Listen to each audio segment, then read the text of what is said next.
Munnayuganda munnaffe mu Katambi ako atugumbuddwa bamusse Bamutidde no Kukyeyo gye yajja okunoonya ssente. Ensonga emusiza tugenda kubanga tujoogerako mu Katambi kano kennyini. Gw'atannaba ku subscribinga Akatambi kanene togenda kukalaba. Bw'oba wa subscribinga ekyo kirungi. Wabula ate wonooba tonnaba kukwata ku notification bell era vidiyo eno egenda lwawo okutuukako ate nga ogyetaaga mukwano. Vidiyo eno ogyetaaga kubanga egenda kubanga etusomesa, etuwabula, etuzibula amaaso ngaffe abaana ab'obuwala. Vidiyo negenda tuzibula amaaso. Nkusaba weekuumire kweno channel ng'oyise mu kusubscribinga, mu kulikinga, mu commentinga. Jjukira comment yo nnungi nnyo, mba mmanya ky'olowooza. Ate era bw'okomentinga nange kimpa essanyu. Awo nno osobola n'okuteekawo obubaka bw'oyagala eri nze, oba oyagala nkutumireko, oba abaana bo, oba omwagalwawo, omuntu yenna ongambe Adita nyamba ontumirireko abantu bwe bati. Ngenda kuba nkikola mukwano. Jjukira nti nno mu Katambi kano yenze Shila Adita eri gwatamanyi. Jangu ku Facebook page yange imbeerayo, ku TikTok gyendi nga nkozesa Shila Adita 1, then ne beinene ze page zange ziri official ku TikTok, waneno ku YouTube era nkozesa Shila Adita page. Jangu subscribinge, o likinge, o commentinge. Tugenda ko mu Katambi kaneno kagenda kuba kantiisa, ngenda batera ukatiri nnyo munga kiroozaako kuloozaako bulozi mbaterewo Akatambi ako katono ngenda kakubawo obukubiwe po then male nkajjewo olwa community guidance baleme kubanga page yaffe eno oba channel yaffe eno bagiteekako ebintuntu. Njagala mbalageko katini nnyo ekibadde kigenze maaso then tumale Akatambi kaneno tukoogereko mu butongole. Yenze Shila Adita, subscribinga tugendeko mu Katambi, notification bell togyerabira ate jjukira endowooza yo y'amakulu nnyo. Katugendeko mu Katambi.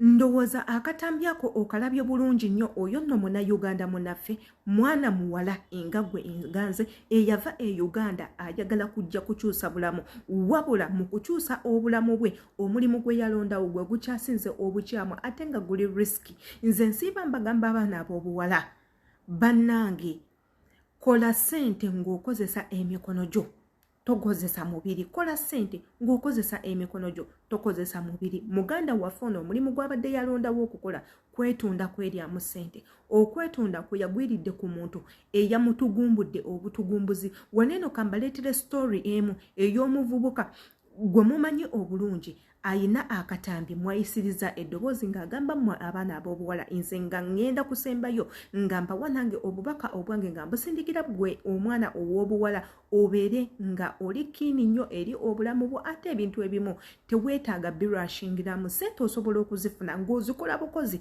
n'ogumiikirizaako paka Mukama w'anaakublessinga. Topapa, toyingirira bintuntu kijja kuba kiina ewantu ewabe we kikuteeka. Katugendeko mu Katambi kono omuvubuka katono tumuwulirize, nange nja kusembayo n'obubaka bwange. Subscribinga, kwata ku notification bell, commentinga comment yo y'amakulu nnyo egenda kubanga etugasa. Katugendeko mu Katambi. Wane South Africa waliwo omusajja muwalabu ng'agenda n'agula omuwala n'amutwala gy'amututte n'amuduriringa mu kisambi. Omanyi okukuba ekituli mu kisambi nga ye wassa, nga ye akuba omuntu omukazi ekituli. Omanyi okukuba ekituli kati kangeze ekisambi kyo oli n'akikubamu ekituli n'ayingizaawo akantu ke nga ye wassa, olwo nga ye bw'anyumirwa. Imagine. Yakikola abawala nga bana paka polisi bwe yamukwata. Kati polisi bwe yamala omukwata nga tewali bujulizi bumala, owulira, ne bamuwa beyiro.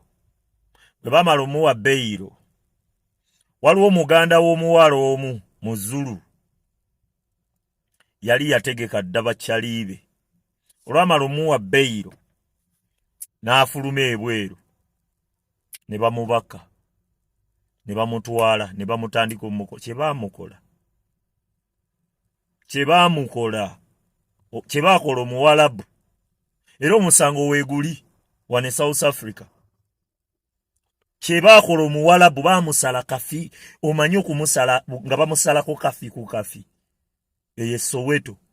Baamubaka ne bamutwala ne batandika omumusala kafi ku kafi. Bamutidde ennaku kumpi nga 4 nga buli lunaku bajja ne basala kafi ku kafi. Okufeesinga ku bulumi bwe yali atuusa ku bawala. Kola ekintu kyonna gwe omukazi. Kola ky'oyagala kyonna. Naye tofuuka malaaya. Leka ensi ekunyige. Ekutuuse bwekutuusa. Leka ensi ekukola ebyekukola. Ate buli abukola agezaako okwegombesa abalala nti gyali musanyufu. Gwe ne w'osanga malaaya ng'avuga Range Rover muleke agende. Musiibule mugambe baayi. Ate naawe abulimu eyafuuka malaaya togufuula mulimu. Noonya ky'onoonyezaayo dduka vaayo ogenda otandika obulamu obulala. Nze munaaye nze nkutunuulira butunuulizi bwe nti ne tunyumya emboozi 3 ne mmanya nti ono malaaya. Obwamalaaya butuuka ne bukuyingira munda ne butuuka ne ku mumwa guno nga ne bw'oba onyumya emboozi ez'amakulu nga kuno tebubulako oli amanyirawo nti ono malaaya. N'enfaana neetuuka n'ekyuka nga ne bw'oba oyita ku kkubo bw'oti. Ojja kuba onnimbye era ogenda kuba mulyanza amaanya w'oba oŋŋambye nti nno akatambi akako omuvubuka ke nkuteereddewo tolina ky'okayizeemu. Era ngenda kuba disappointed nnyo bw'oba ng'oli mwana wa buwala ng'akatambi kono omuvubuka tolina kintu kyonna ky'oyizeemu. Ebintu weebiti bituukawo nnyo ku baana ab'obuwala so oyo yekka bangi nnyo bazze ku by'ey'okukola ne bava mu mirimu gye balina okukola ne bayingirira ebikoosi by'okubeera bamalaaya. Abalala nga bo baaleetebwa buleetebwa specifically nga bazze kubeera bamalaaya. Abalala baba tebali contented na sente ze bafuna mirimu egimu gye bayingiridde ne basalawo badduke bagende bakube ebicuba ebyokwetunda ebyokweryamu sente. Naye njagala ojjukire muganda wange, njagala ojjukire ekintu kimu. Ebintu by'okweryamu sente bino biri risky. Ebintu by'okweryamu sente zino mulimu okutugumbulwa, mulimu okusibwa, mulimu ebintu bingi nnyo ebitambulira omwo tekamu n'endwadde ezigenda okukomyayo. Twabakolirako akatambi mu mwaka gwa 2018 omwana ow'obuwala eyafunira obulwadde Kukyeyo nga bwamusiigibwa abasajja bajja beyeetundako. Zino app kwe munoonyeza abasajja ensi nnyingi nnyo zina app ezikolebwako ebintu ng'ebyo oyagala muntu wakwebaka naye oyagala wakugendako naye ku vacation oyagala bintu byanjawulo. Ebintu ebyo bi app ebyo biriko buli bantu. Kuliko abantu abali desperate okwebaka n'abakazi nga babakozesa ebintu ebyenjawulo. Abawala abamu babatwala kwebaka na bisolo, kwebaka na ngamia, abalala bakolamu nga saddaaka, beebasana misota, bateekamu majiga, bintu ebikurichi ebiri abo, n'ofuna oluto n'ozaala ekintu ekiri abo, ebintu ng'ebyo banuunamu musaayi, ebintu ng'ebyo bafunirako obugagga babalungayo mu Illuminati. So wano mbagamba nnyo baganda bange, ebintu ebimu mubireke. Naddala ebintu by'obwamalaaya bambi mubireke. Osobola okukola n'ofuna ssente ng'ogumiikirizaako. Obugagga tebujja mulundi gumu. Obugagga tosobola bufuna mulundi gumu. Era Katonda bw'aba yategeka nti ojja kugaggawala ku deeti bweti, ssente ezo ojja kuzifuna. Bw'aba yategeka nti mu bulamu bwo buno obwensi togenda kufuna ssente ne bw'olikola, muganda wange ne bw'onootunda emirundi emeka tojja kufuna. Abantu be weetundako be bantu ab'ennyala abaddugavu, be bantu abatayagalira ddala baddugavu. So agenda kukuleeta nga eimu ye, leero ekintu kimujjidde genda ofuneyo gotta. N'agamba kangende ku app nfuneyo bano abantu abali desperate, munnange naakujja mu bulamu bw'ensi. Mbasaba bambi mubeere nga mwegendereza, jjukira oli mwana wa buwala, olina omugaso munene nnyo mu nsi muneeno. Beera nga weekuuma, teweegabaagaba. Ebintu nga bineeno bambi mubireke. Yenze Shila Adita commenti nga katambi kaneeno atumanye eki ky'olowooza atera embaagala nnyo. See you later.